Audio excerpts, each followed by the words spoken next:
Hello everyone, AmyR here with Prairie Paper and Ink, and I had to do some more galaxy backgrounds. After the last video I did, making a more colorful one, I wanted to experiment again. So I'm using my Gansai Tambi watercolors again, and this time I pulled out the Gansai Tambi Starry colors because I wanted to see if I could add some, metallic shimmer to these. So this time I'm using some Canson XL Watercolor paper, and I'd already taped it down to my cutting board. And for each panel, I'm going to do a different color combo. So I've sped this up, but I'm just picking up the colors with a large paintbrush and then like splattering it onto this background. So for the one on the right, I'm doing warm colors. So I did, some pink, some orange, some yellow. I even added a tiny little bit of red. And then for the one on the left, I'm going to do cool colors. So I'm going to do purple and blue and green and just really splattering these colors on, letting them mix. No rhyme or reason. I sopped up a little bit of the excess color and water with some paper towel just because it's going to take forever to dry. It still took a long time to dry. And then I'm going to add to the pink one, I'm going to add some gold watercolor. I was kind of experimenting because I was like, oh, whatever shows through, it might have a little bit of shimmer. And then to the one on the left, the cool colored one, I use that kind of pearly color because I'm thinking, silver. So I just did that. I don't know if this part, in the end, I don't know if any of that actually shows through, but that was kind of my first thought. So I dried this completely with my heat tool. You can let it air dry, or you could use your hair dryer for this. It took a while to get it all completely dry, but once it's dry, this is where you add the black, and this is where it looks the absolute worst. I said this in a previous video. When you're making galaxy backgrounds, this is the part where you're like, oh no, I just ruined it, but you gotta power through it. So I added some black watercolor, and then I picked up the gold again, and I'm just touching it to the wet areas, and this is where it got really fun because the gold just spread, and it looks so cool. So I just kind of tapped in this gold watercolor into those wet areas, and then I went on and did the second panel, same thing, just spreading on that black watercolor. And then I also dropped in some water because this one was like drying faster because I think it was still warm from my heat tool. So it was drying a lot faster than I was anticipating. But I also just dropped in some clean water on top of this just because I like how it makes like harsh edges and different things. And then I picked up that kind of whitey pearl watercolor and did the same thing. And same thing, it just spread into the black, which I just loved. So I let this completely dry, and the one on the left, I'm happy with how it looks at the moment. The one on the right, you can still see way too much of the color, which is fine, but I wanted more black to make it look more, galaxy. So I added a second layer of the black this time, and then did the same thing though, added that gold, and you can see how it just spreads. I just love it. Love it. So did all that, let this completely dry, and now I'm going to start adding the splatter. The splatter was what makes this. So I did the kind of pearl colored watercolor first, it gives it that fun shimmery splatter.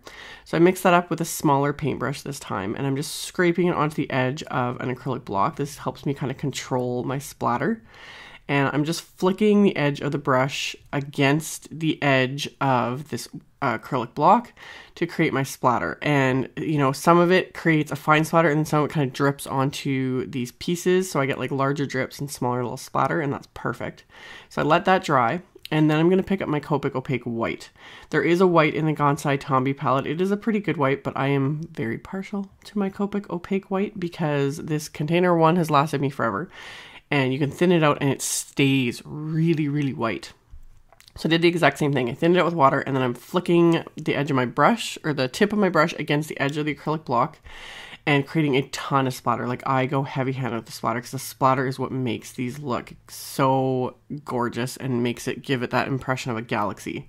So tons of splatter, some larger than others because it's literally like dripping off the edge of the block, and I'm totally okay with that. And I went over this very, very heavily, tons and tons of splatter, and that's exactly what I wanted.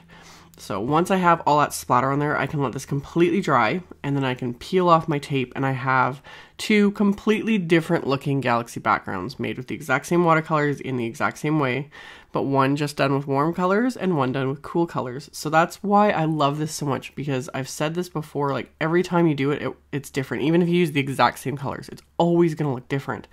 But experimenting with different color combos is so much fun. So once I've got all those peeled off, I ran both of them through my die cut machine with the largest die of MFT's Blueprints 1 Die-namics. And then I also die cut some white cardstock with the new Shining Stars Die-namics. I die cut white cardstock, and then I die cut silver glitter paper and gold glitter paper with those dies. So I'm going to stack these all together. So I'm going to stack 2 layers of white cardstock, and then on the top I'm going to put the glitter paper. And I'm just using my Nouveau adhesive, applying a really thin line of that to this die cut. And because it's such a large sentiment, it's pretty easy to stack everything together. So I do that twice, one in silver and one in gold. And then once I've got all of that done, I want to stamp and emboss sentiments for both of these cards. So I'm using the Written in the Stars stamp set from My Favorite Things that coordinates with these dies. So I just lined up both of the sentiments I wanted to use onto one acrylic block just to save me the time and effort. And I have a piece of black cardstock. I'm going to use my anti-static powder tool here. And for the anti-static powder tool, I use this to keep the embossing powder from sticking to anything other than the stamped image, because especially if you get fingerprints or anything like that onto the cardstock, that's the last thing you want, is for the embossing powder to stick to, you know, random things. So once I have those sentiments stamped, I'm going to coat them with some white embossing powder. And my favorite white embossing powder is this Hero Arts white embossing powder that I always link to in the supplies along with everything else. This one I'm finding it's super white and it works really well even on detail images. It's not a detail powder, but it works on detail images, sentiments, use it on larger stuff. I've been using this for months now and I'm really happy with it. I wish I had bought it years ago. So I coated everything with the white embossed powder, melted it with my heat tool, and then I can trim these down with my paper trimmer. I always use, there's a little wire guide in the center where the cut line is, and I use that to help kind of eyeball so I can trim these down as evenly as possible.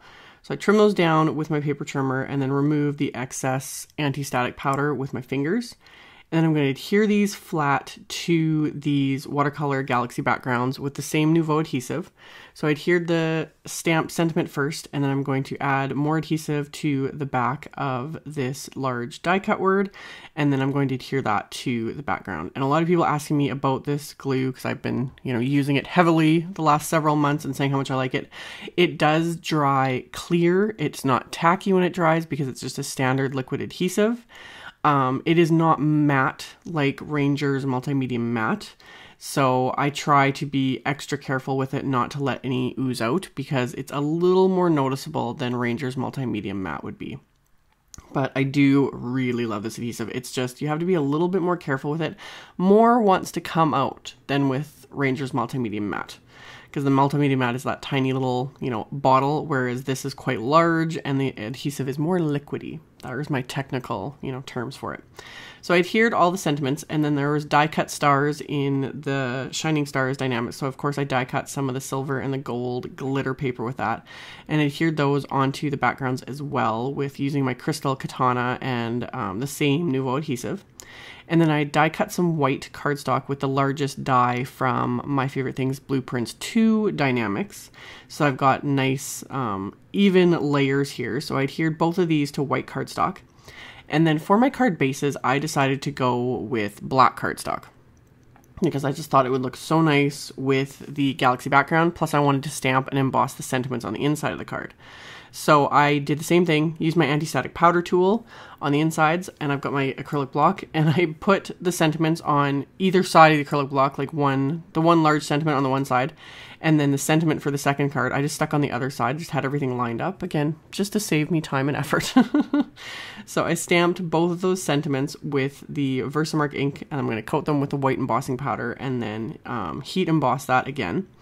And using black cardstock, obviously, you need to use a gel pen to be able to see what it is you're writing to the recipient. So a white gel pen, of course, will work great. I'm thinking I want to use a gold gel pen on the gold card, of course, and a silver gel pen on the silver card, because that would just tie it all together even more perfectly. So if I remember, I will link to my favorite gold and silver gel pens in the description box below the video, as well as on my blog, because I'd shown some, oh gosh, in a haul forever ago. They're just Sakura ones that I really like, and they'll be perfect for these cards. So that's what I plan on doing. Or when you do really dark cardstock card bases, you know, black, or just really dark cardstocks that would make regular ballpoint pens pointless, basically, you could line the inside of the card with, you know, some white cardstock. I have done that in the past as well. It's just kind of up to personal preference. But for these, I really wanted the black cardstock. So after I emboss the sentiment on the second card, I have to finish it off. So I'm inking up the large stars stamp from that set with the Versamark ink, stamping that onto the card base on the inside, and then I'm going to add some Perfect Pearls powder, and that's going to give it that kind of bit of silvery sheen because it's on the black cardstock. So this is Perfect Pearl color in the Perfect Pearls powder, and Perfect Pearls powder has its own binder in the powder. So after I brush this on, as the ink dries, this is going to stay. It's not going to rub off. You don't need to use any sort of like spray sealant or anything like that afterwards, like you would with other just mica powders or Pearl-Ex, etc. Perfect Pearls has a binder in it. So I used my Swiffer cloth to remove the extra powder as well as the anti-static powder. And then I had a ton of extra little die cut stars because I had, you know, scraps of that glitter paper from die cutting the sentiment and the stars for the card fronts. So of course I used all those little extra tiny bits of paper and die cut a ton of stars just to use out the paper, and I thought they would look cute on the inside just to really finish everything off. So you can still see a little bit of the anti-static powder because I didn't do a very good job removing it, but I'll be able to go back and use my Swiffer cloth and my fingers to completely remove that from the insides of these cards. So I'm going to adhere those stars into place with little dabs of that Nouveau adhesive and just picking those up with my crystal katana. And then I decided to adhere the card fronts to the card bases just flat. I thought about popping them up with foam tape, but I thought there was enough dimension going on. I just decided to adhere them flat to the card bases. And that's going to finish off my cards. So like I've mentioned, I will have links below the video to my blog post. I'll have links to all the supplies used and those pens, etc. So you can check that out below if you are interested. Thank you all so much for watching and subscribing and thumbs upping and commenting on my videos. I really, really appreciate you guys' support. And I will be back very soon with another video. Bye.